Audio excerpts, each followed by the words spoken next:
Je vous présente aujourd'hui notre 433e journal de bord. Jean-Marie Le Pen, bonjour. Bonjour.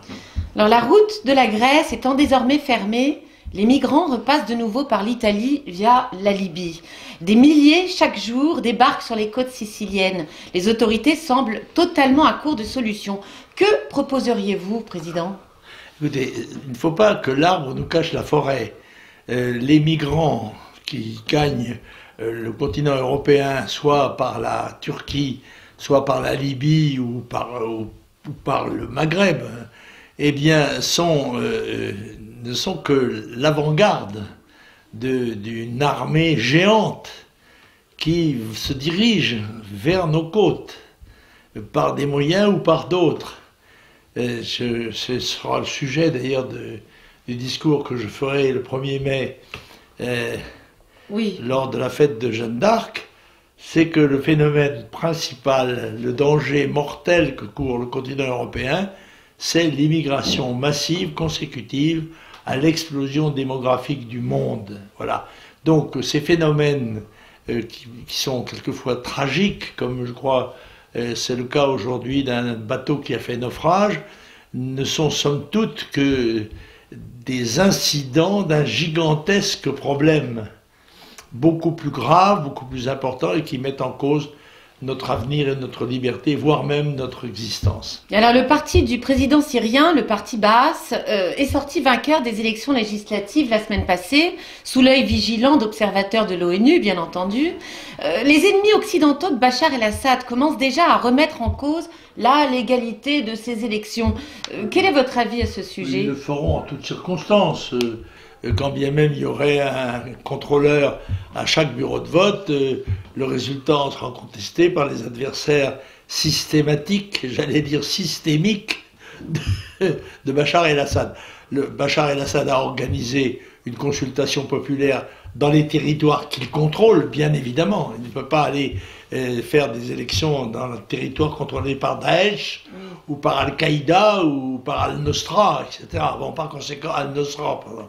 Eh bien, c'est à mon avis tout de même une preuve du soutien populaire, qui n'était d'ailleurs pas mis en doute par la plupart des observateurs, des populations qui sont sur le territoire contrôlé par Bachar el-Assad. Alors François Hollande annonçait hier le prêt de 1 milliard d'euros sur 3 ans à la Jordanie en raison de l'accueil que celle-ci réserve aux réfugiés syriens, mais sachant qu'elle en a aussi énormément de Palestiniens, plus d'1,5 million.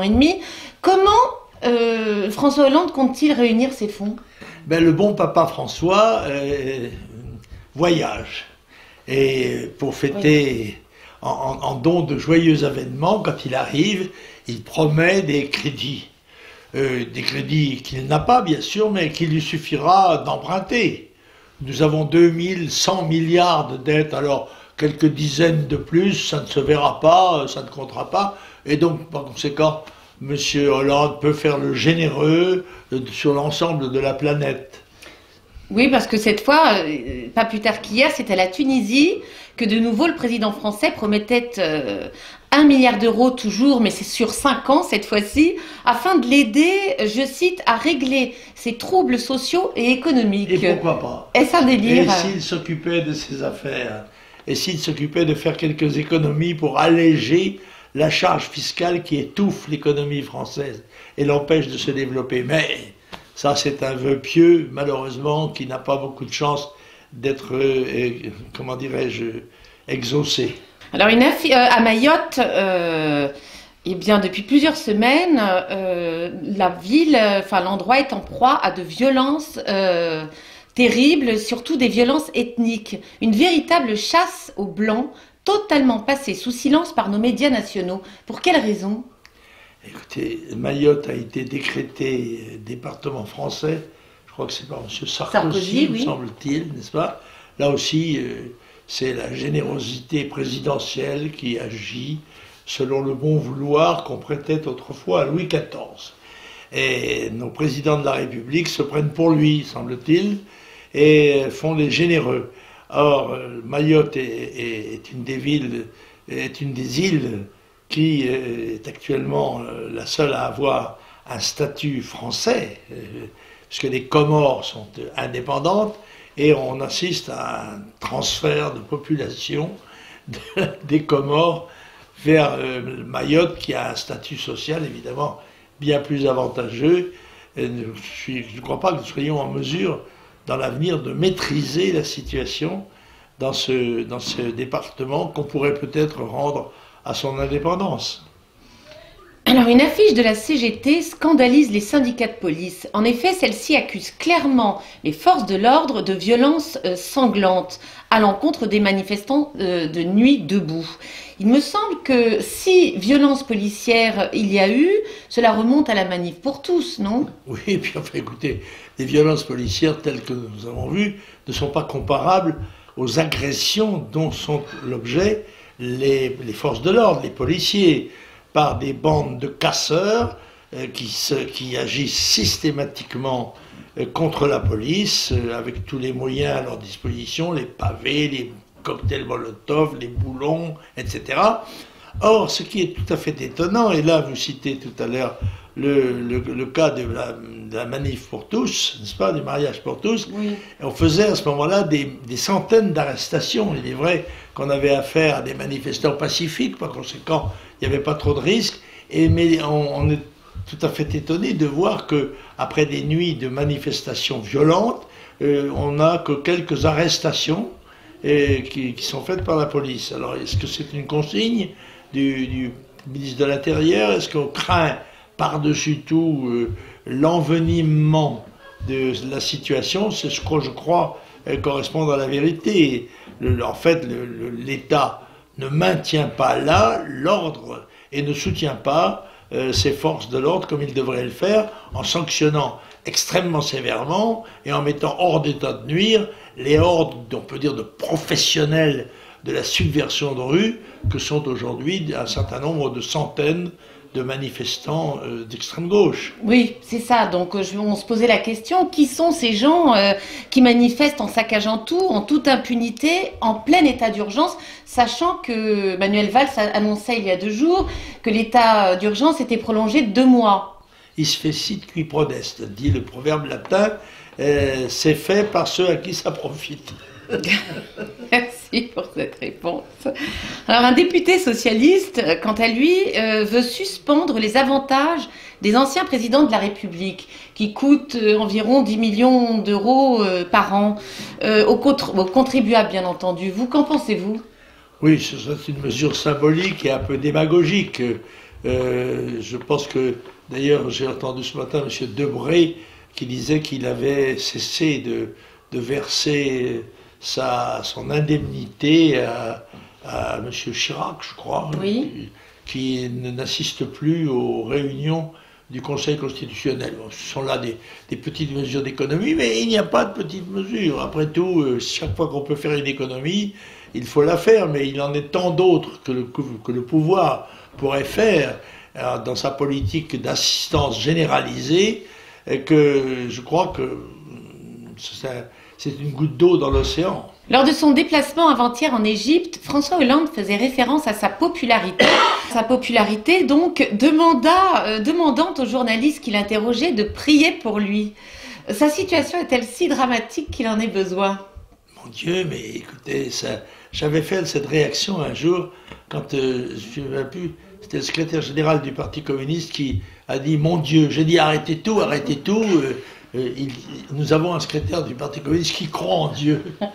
Alors que M. Hollande, qui a vécu toute sa vie avec sa concubine de façon, je dirais, socialement et religieusement condamnable, qui, je pense, professe un agnosticisme ou un agnostisme. De rigueur. Je ne sais pas exactement le terme, qui demande à des journalistes qui sont probablement eux-mêmes ont été élevés dans l'athéisme républicain de prier pour lui.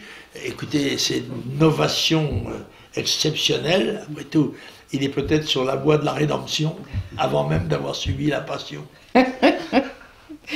Alors, vous vouliez dire un mot au sujet du Hijab Day de Sciences Po? Oui, bon, je te dis d'un non-événement, c'est bien Oui, sûr.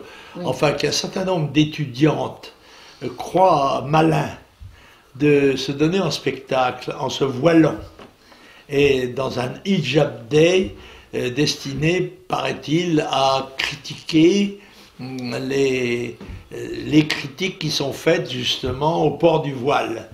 Il paraît là que c'est une volonté d'afficher une complicité, comme le faisaient les socialistes quand ils portaient les valises du FLN, n'est-ce pas, comme M. Rocard et quelques autres. Voilà, là aussi, je pense que ces gens-là se soumettent à la critique légitime du peuple français, alors qu'ils se désignent comme étant les futures élites du pays. D'ailleurs, cette institution science politicarde est un véritable cancer qui s'est métastasé dans toutes les universités françaises, comme si désormais c'était la seule voie d'accès aux responsabilités politiques et sociales. Alors, Président, vous vouliez dire un mot au sujet des 12 migrants du TSPF. Oui, j'ai fait en effet un tweet sur les 12 migrants du TSPF. J'espère que ça n'a pas choqué, parce que je pense que notre pape est un amateur des modernités, et par conséquent l'usage des acronymes qui furent utilisés, vous vous souvenez, PMF, JSS, etc. Eh bien lui, c'est TSPF, c'est le très Saint-Père François, qui a voulu faire un geste symbolique en faveur des migrants, et qui l'a fait de telle sorte qu'il n'est probablement pas innocent que tous les migrants ramenés en petit nombre, n'est-ce pas, au Vatican, à titre symbolique, soient musulmans. Peut-être le pape François aurait-il pu penser qu'il y avait aussi dans le Moyen-Orient et dans les migrants des malheureux chrétiens d'Orient dont on sait que leur sort n'est pas enviable. Alors, le 21 avril 2002 est une date anniversaire pour vous, Président. Ah oui, en effet, il y a combien, 14 ans, oui. 14 ans Oui. que j'arrivais au deuxième tour de l'élection présidentielle. Ce qui prouvait que déjà, ça n'était pas invraisemblable. Et que cette élection de premier tour donna lieu à une véritable mobilisation générale de toutes les forces de la décadence et des manifestations de rue, des enfants des écoles encadrés par leurs maîtres, et tout ça, n'hésitant pas à crier Le Pen à mort, etc., etc., et pour essayer d'empêcher en quelque sorte que se produise ce que nous espérions, c'est-à-dire la mobilisation du peuple français dans un éclair de lucidité pour mettre fin au système qui était en train de le conduire à sa perte. Ce ne fut pas le cas, mais voilà. Mais il y eut, je crois que c'est un de nos amis a écrit un livre, Le Tour infernal. Oui. C'était bien le deuxième tour de l'élection présidentielle, le Tour infernal. Je voudrais dire que beaucoup de gens affirment que Marine Le Pen sera au deuxième tour, sous-entendant bien sûr qu'elle sera battue par l'union des forces populaires, de la gauche de l'extrême gauche à la droite, oui. n'est-ce pas? Mais moi je crains que Marine Le Pen ne soit même pas au deuxième tour si elle ne rétablit pas au plus tôt l'unité du Front National pour en faire le fer de lance, en effet, de la mouvance nationale qui est majoritaire dans le peuple français. C'est pourquoi d'ailleurs vous ouvrez ces derniers temps. Absolument, c'est la raison, des raisons pour lesquelles j'ai appelé à la mobilisation le 1er mai, oui. Puisque le Front National a renoncé à, comment dirais-je, au défilé traditionnel qui existait depuis 28 ans, et sous le prétexte d'une menace de Daesh contre la sécurité des participants. Eh bien, moi, j'ai relevé le défi avec un certain nombre de nos amis, et nous appelons à la mobilisation des patriotes, des nationaux, le 1er mai à 10h, devant la statue de Jeanne d'Arc, place des Pyramides. Je prononcerai une allocution à cette occasion, et bien sûr, j'évoquerai brièvement un certain nombre de problèmes fondamentaux qui se trouvent posés à notre pays. Bien, vous avez quelques lectures, Président? Oui, j'ai une lecture. Alors j'ai une lecture que j'ai du mal à terminer, d'un livre qui est très intéressant cependant, mais que je n'ai pas fini, et qui est le roman vrai d'un fasciste français de Christian Roll. Et je vais faire à son éditeur une critique fondamentale. C'est que, par élégance sans doute, l'éditeur a fait imprimer en caractère gris, n'est-ce pas, au lieu de caractère noir. Et je dois dire que c'est difficilement lisible, en particulier le soir. Et puis, pour que vous ayez une idée de ce que je dois faire, je reçois pratiquement chaque semaine au moins 2 livres dédicacés, ce qui veut dire qu'il en sort bien plus que ça. Là, par exemple, je ne les ai pas lus encore, hein, Vers l'Apocalypse de Robert Noël Castellani, j'en parlerai quand j'aurai réussi à les lire. La démocratie est-elle soluble dans l'islam?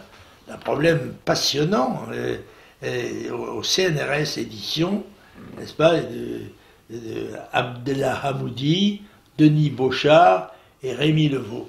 Alors, toujours, ce sont quand même d'aimables pavés de plusieurs centaines de pages, et puis les mémoires de Benjamin Ferencz, qui fut procureur à Nuremberg et qui apporte un témoignage intéressant de ce que furent les sessions de cet organisme judiciaire institué par les vainqueurs de la Deuxième Guerre mondiale, et donc nous sommes censés considérer que les jugements ou arrêts sont paroles de Bible, n'est-ce pas? Alors, très intéressant, je vous en reparlerai, mais c'est pour vous dire, pour que vous ayez la conscience des obligations qui nous sont faites à nous, pauvres hommes politiques, qui devons lire la presse du matin, les hebdomadaires, les études, les rapports, etc., etc., etc. Vous me direz, si vous n'aimez pas ça, allez. Bien, je vous remercie infiniment, cher Président. Donc, je rappelle que le rendez-vous du 1er mai sera donc dimanche 1er mai à 10h, place des Pyramides à Paris, au pied de la statue de Jeanne d'Arc. Sous l'égide de Jeanne Oscour. Sous l'égide de Jeanne Oscour. Au revoir.